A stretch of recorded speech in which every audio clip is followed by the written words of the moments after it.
Anda masih kebingungan cara ngitung HPP untuk produk yang Anda jual? Nah ini, semoga video ini membantu Anda ya.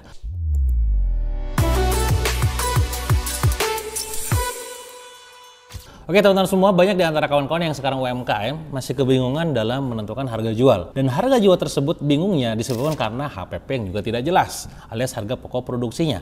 Maka tak heran di antara mereka curhatnya adalah, "Kang, saya ini jualannya laris, laku keras, orderan juga gak berhenti-berhenti, tapi kenapa ya pas dicek ternyata nggak ada profitnya, pas dicek ternyata nggak ada cuannya."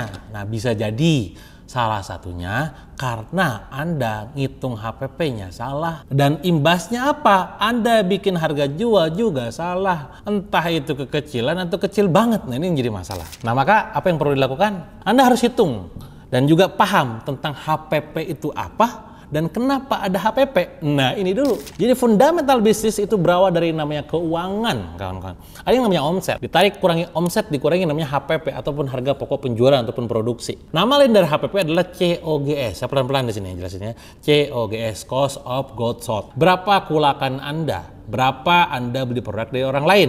Kalau Anda beli dari yang lain itu gampang. Saya beli produk orang lain diskon 40%, ya sudah, itulah berarti HPP-nya. Masalahnya adalah kalau Anda brand owner, ngitungnya gimana? Kan itu masalahnya. Ketika omset dikurangi HPP, namanya adalah gross profit atau laba kotor. Ketika Anda ketahuan angka HPP-nya katakanlah 30%, maka gross profit-nya berapa?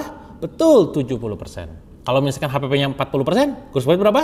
60%. Nah masalahnya adalah, kalau ketika saya nanya ke Anda berapa HPP Anda nggak bisa jawab. Ya pokoknya HPP-nya 7.000 Kang. Ya berapa persen dari omset? Ini jadi masalah. Nah maka please Anda harus benar-benar tahu apa itu HPP. Apa itu HPP?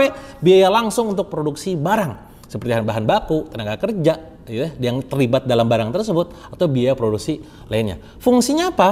Dasar untuk menghitung harga jual agar bisa tetap untung. Dan ini menjadi alat pantau kita agar bisa efisien. Secara operasionalnya bisa masuk dan gross profitnya bisa tebal. HPP yang tinggi menyebabkan marginnya secara gross itu bisa rendah. Dan kalau misalkan HPP-nya tinggi, gross marginnya rendah, impact-nya nanti ketika dipotong sama OPEX, marketing cost, dan juga labor cost bisa makin rendah di net profitnya. Intinya adalah HPP ini penting untuk mengukur gross profit Anda. Dan para ahli keuangan mereka setuju bahwa bisnis yang tidak tahu HPP-nya secara akurat itu seperti pilot yang terbang tanpa panel instrumen. Cuma nunggu waktu doang aja untuk jatuh. Dan semoga itu bukan Anda ya.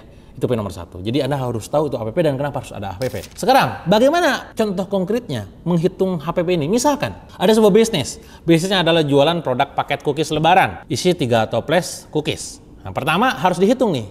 Hitung kira-kira semua biaya bahan baku yang nempel langsung itu berapa. Misalkan rinciannya, bahan kuenya 30.000. Misalkan katakan di dalamnya ada telur, terigu, gula, dan lain-lain. Di dalam isinya ada apa lagi? Tuh, toples. 3 toples katakanlah 9.000. Hampersnya itu 5.000. Plus kartu ucapannya katakanlah 1.000. Maka total untuk paketan cookies ini, total HPP-nya adalah 45.000. Kebayang? Itu yang pertama. Yang kedua adalah Anda harus hitung waktu dan tenaga itu, modal, cari hitung gaji sendirinya gimana, seperti apa, itu bingung.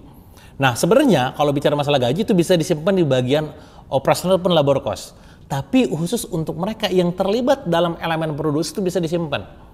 Misalkan untuk proses menyelesaikan sebuah produk tadi, ternyata elemennya nempel, upahnya itu adalah 20.000 misalkan. Itu silakan dimasukkan. Jadi buat bikin satu paket itu butuh 1,5 jam, misalkan biaya tenaga kerjanya 30.000, itu dimasukkan aja nggak apa-apa. Tapi kalau misalkan nggak mau dimasukkan, ya simpan nanti di bagian labor cost. Intinya adalah Anda harus tahu porsinya di mana. Itu poin nomor 2. Jadi kalau misalkan Anda mau masukkan biaya tenaga kerja, masukkan di elemen HPP boleh. Ini terjadi juga beberapa kayak misalkan brand ambassador ataupun katakan influencer yang kita dia kolaborasi ditempelin tuh untuk dari segi cost-nya. Pokoknya Kang Dewa, pokoknya buat Akang, buat Mas, buat Mbak 5.000 misalkan. Berarti HPP plus 5.000-nya. Paham? Itu nomor 2. Ketiga adalah hitung biaya produksi pendukungnya. Misalkan listrik, gas, air, cetak stiker, kuota internet, dan lainnya. Misal total bebannya itu ada 500.000 per bulan. Total produksinya 100, biaya overheadnya paket 5.000 gitu ya. Terakhir jumlahnya semua total 80.000. Nah itu tinggal dihitung aja. Dan ini sekali lagi, kalau misalkan Anda pengen memasukkan elemen itu di HPP. Kang, kayaknya ribet ya. Mending saya potongnya HPP doang aja deh, gak usah dimasukin overhead dan juga ini. Boleh juga, tapi jangan lupa di ujung nanti Anda harus potong di operational cost dan labor cost. Artinya dalam tahapan tadi Anda cuma mainin tahapan nomor 1. Pokoknya biaya belanja berapa, yang terletak dalam toples tadi, cookies tadi misalkan contohnya ya, dalamannya, packagingnya, booknya, udah selesai. biaya gaji, biaya operasional disimpan nanti di operasional cost, paham?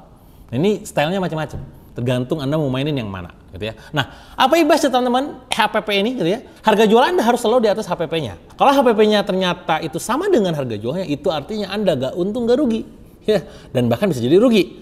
Kenapa? Karena Anda belum menghitung biaya operasional, labor cost, biaya gaji karyawan, dan juga marketing cost.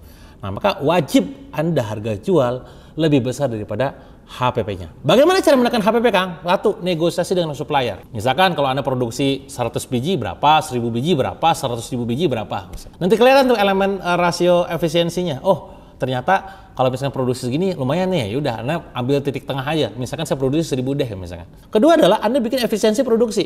Anda harus tahu kegiatan produksi ini detailnya seperti apa, harus di-efisien step by step-nya. Sehingga nanti bisa melakukan efisiensi sekian persen. Yang ketiga adalah Anda harus stok bahan baku dan inventory turnover-nya. Mana yang sifatnya tuh nanti best seller, mana yang sifatnya tuh star kategorinya, mana yang sifatnya tuh kadaluarsa cepet, mana yang bakal lama keluarnya, gitu ya.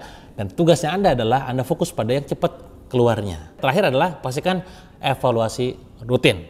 Sekali lagi, evaluasi rutin bulanan, ya mingguan, bahkan kalau Anda mau harian juga boleh, walaupun harian nggak bisa menunjukkan data yang sesungguhnya, gitu ya.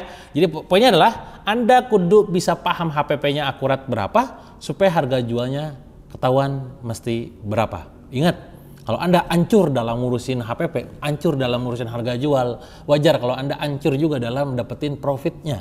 Nah, ini sekali lagi ilmu tentang keuangan. Maka tugas Anda sekali lagi belajar tentang keuangan lebih mendalam, lebih fundamental, karena bisnis adalah tentang keuangan. Kalau Anda gak bisa paham tentang laporan keuangan, kalau Anda pengen bebas finansial tapi Anda buta finansial, Anda akan jadi orang sial, boncos mulu, rugi mulu, bangkrut mulu. Kalau ada yang ingin ditanyakan tentang keuangan, silakan Anda komen di kolom komen. Bahkan bisa jadi kalau nanti Anda perlu diedukasi lebih dalam, mungkin next time kita ngomongin tentang keuangan lagi, walaupun itu bukan bagian dari branding saya ngomongin keuangan, tapi insya Allah saya bisa paham menjelaskannya, gitu ya. Dan pastinya adalah kalau Anda suka silakan like dan juga subscribe, dan sampai jumpa di video berikutnya.